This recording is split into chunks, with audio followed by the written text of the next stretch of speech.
Au Bourget-du-Lac, Benoît Sénélard. Son idée, une nouvelle façon d'envisager le voyage. On a ressenti un besoin de s'extraire des contraintes des moyens de déplacement actuels, des gros aéroports, des trains, des embouteillages, pour pouvoir se déplacer de manière la plus rapide, confortable, plaisante possible et la plus directe depuis son point de départ jusqu'à son point de destination final.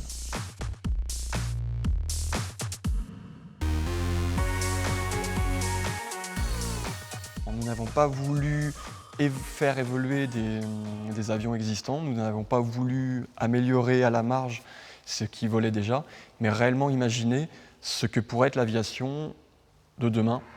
Et pour cela, il a vraiment fallu apporter de la polyvalence dans l'avion. Et polyvalence, ça signifiait pouvoir se poser sur différentes surfaces, l'eau, la terre, la neige. Donc dès 2004, nous avons travaillé sur des innovations pour permettre à l'avion de décoller sur l'eau, mais de garder des bonnes performances en l'air.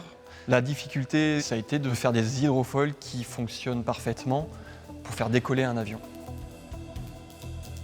Donc l'hydrofoil, qui est l'innovation majeure de l'Akoya, c'est cet élément de structure-là qui ressemble à une nageoire, mais qui est en fait comme une aile d'avion adaptée à l'eau.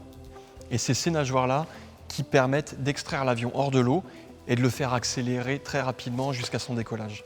Et c'est ensuite l'architecture globale de l'avion, ses lignes tendues, la fluidité de son esthétique qui font ses performances et qui fait de l'Akoya un avion de loisirs, de confortable qui permet de voyager sur plus de 1500 km avec 70 litres de carburant.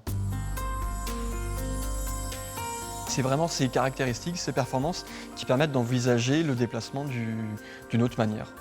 Il est vraiment possible d'imaginer partir d'ici, de Chambéry, que ce soit sur la piste ou sur le lac, et d'aller faire un déjeuner en Corse et revenir en quelques heures.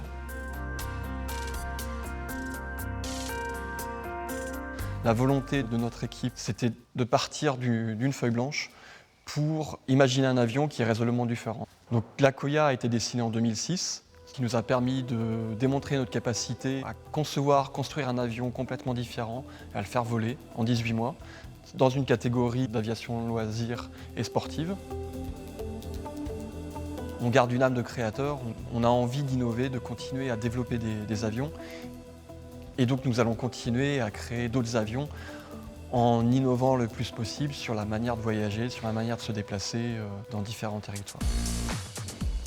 Ce secteur haut de gamme, c'est ce qui va nous permettre de conserver l'entreprise en France sur la forte valeur ajoutée en termes de technologie et de continuer à être innovant.